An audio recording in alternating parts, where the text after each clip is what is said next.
What up guys, JayFerGaming here and welcome to the highlights of the Indian Grand Prix. It's round 11, F1XL Season 4, and I have qualified in 6th place on the prime tyres, best of the prime runners. Massey takes another pole position. His pace is just far too quick at the moment. I did have 3 runs in qualifying on the option tyres, corner cut it every time, so I had to go on the prime tyres, which just kind of wrecked my strategy. But oh well, I'll have to deal with that. So here we go. Massey on pole, coming up. Swain in 2nd. And myself in 6th, just behind my teammate Clarkey, who had a good qualifying. So decent session for the Red Bulls. After a 3rd and 4th, some people are saying I'm out of form. But come on, I can't win them all. The manual gears and other people are speeding up, and it's going to be proven here. 5 lights and we are off. F1 speed ahead on his debut in the catering, had a great session, but a decent start from myself, nothing spectacular, but JG flies past me. Great start from him. Down to 7th, it's quite tight here, got Bonter on my left, speed on the right, not sure what he's going to do, but Bonter tries to go around the outside. In the background, speed flies across the track and I think makes a bit of contact. But Bonter, look at him fly.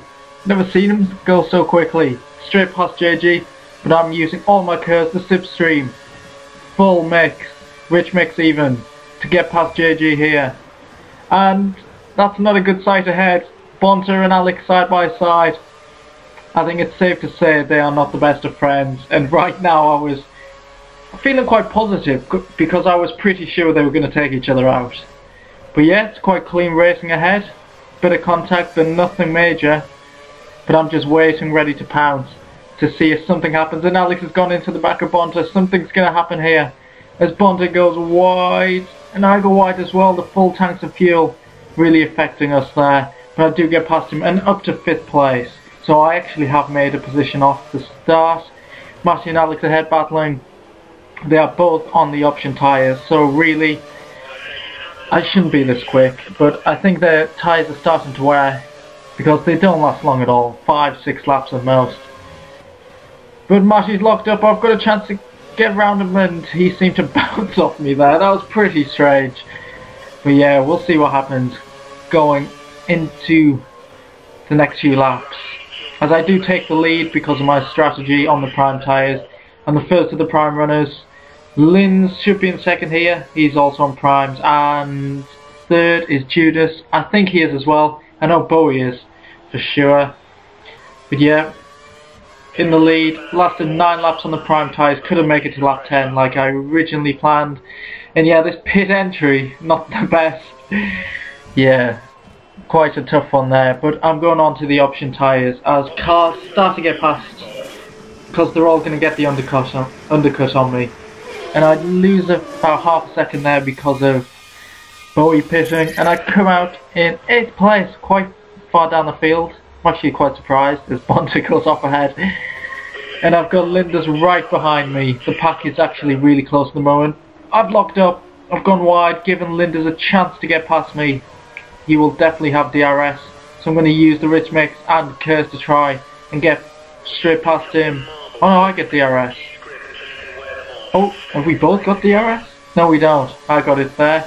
But I just can't get past him. He's defending really well there. I'm going to try and go around the outside. A move that I've tried many times on Massey and successfully pulled off twice to his annoyance. But I'm trying to go around the outside here. I get pushed a bit wide, but Linda's defends and maintains 8th position. So yeah, this is a bit frustrating. I'm not really sure where I am, because I'm on a totally different strategy to most of the cars as I take that corner amazingly. But yeah, I've got the pace here as Bonter's backing Linda's into me, so we're really close. As you can see on the mini-map, the pack is actually really close. There hasn't been one person that's like broken the wing and fallen miles behind, but we're side by side with Linda's here. He drops back because he actually is going in the pits, which is really surprising because he pulled away quite a bit when he did overtake me. But on to lap 11 here, coming up on Bonter using DRS. He's on the prime tyres, so It is a pretty easy overtake, and I'm up to 7th.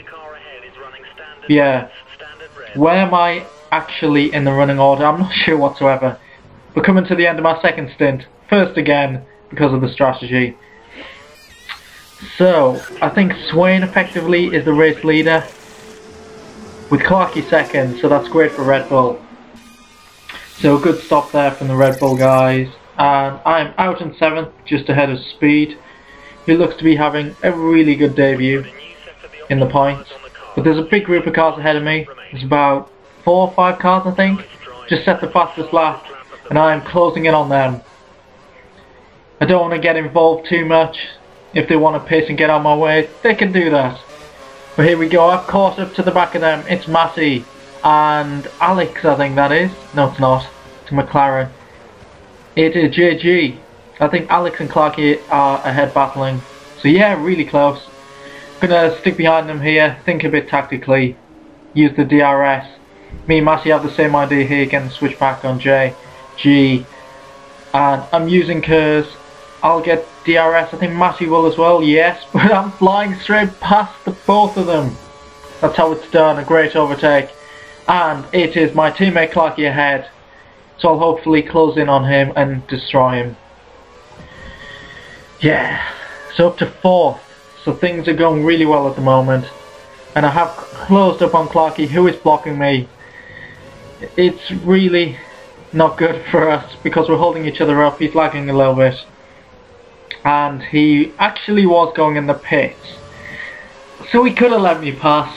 I'm not saying he should have, but yeah, he probably should have. That's cost me a bit of time, and Matty's on the back of me. We both have DRS, and I've closed in on Alex. He gives me so much room there, which is really surprising, because I wasn't actually going to go for the overtake there. But he's on the outside coming back. He must have saved a bit of Kers. I don't think I'm going to get past him here around the outside. No, he maintains first place, as I think Swain's pitted already, which is a bit early for the final stint. But Matty's right on my tail. As you can see here, this moment effectively takes me and him out the running, sadly. Thanks Codemasters, like Spike, which affects Matty, makes him go wide, and he actually did get stuck in the gravel at the first corner. So I think that's one of them famous ghosts ahead. This is really strange. On a straight, he goes left into the gravel. So yeah, that's a ghost. He actually got stuck at the first corner, and he's effectively a second or 2 behind me. So Alex has got a bit of a gap here. A bit lucky, you could say. Well, I'm coming in for my final stop, lap 20, the end of lap 23, for my final set of option tyres. I'm already down to 7th, so all the other cars undercutting me. The strategy is just not working at the moment, I don't think. I really messed up qualifying. I think that's what's hindered me here. I've caught up to JJ here, and it is a pretty easy overtake because he actually disconnects, which is the real shame for him. He's having a great race. And I'm going purple, so I've got good pace at the moment on my fresh tyres, but in 3rd now, I'm quite far behind Swain and Alex, who are battling for the lead. I think they're side by side ahead, going for their first win, so that's pretty good. And Matty's a couple of seconds behind me. My tyres are okay at the moment. We're on the last lap here. I lock up because my tyres are absolutely wrecked, and Matty is right behind me. And he really is putting the pressure on with his Middle East flag. Not sure which one that is, but here we go. I'm slowing him down so much I just can't turn the car whatsoever. That's a horrible corner cut. I apologise for that. When I go on the defensive here, I just cannot turn the car whatsoever. And there's a bit of contact, which affects me because I'm still in 5th gear. I didn't realise what I was doing there, which gave Matty the advantage, and he takes over me. A little bit of contact, but I think he did wait. But yeah, I messed up with the gears there. So coming into the last corner, am I going to go for a lunge and move? I'll think about it, but no. My tyres are too worn to try that. I would have probably smashed into Matty, and yeah, we don't want that. So 4th place, Alex gets his first win. Well done to him. Swain the chronic underachiever. He just cannot win a race, but a good podium for him. Matty 3rd, myself in a respectable 4th, teammate Clarkey in 6th, Speed on his debut in 8th, Bowie and Linz, who are on the same strategy as me, 9th and 10th, and that's Alex celebrating his first win, so well done for him. So here we are with the Drivers' Championship. Myself in 1st place, miles ahead of Matty in 2nd. In my opinion, the championship's over. Not because of the gap specifically, but the guys underneath just keep taking points off each other, so yeah, I'd probably say I've won it, but it's going to be a great battle for 2nd. There's Matty, Bowie, Swain, Alex and Fruit Loops in close proximity. Fozzie and my teammate Clarkey probably battling for 7th. Moving on to the Constructors' Championship, Red Bull. We've got a good lead. Just over 100 points ahead of Mercedes, who haven't scored that much lately. Ferrari and Toro Rosso up to 4th after their win with Alex, and Caterham are ahead of Force India McLaren with their reserve drivers. So hope you enjoyed the highlights. The next race will be in Singapore. Look out for them highlights and hope to see you then. Goodbye.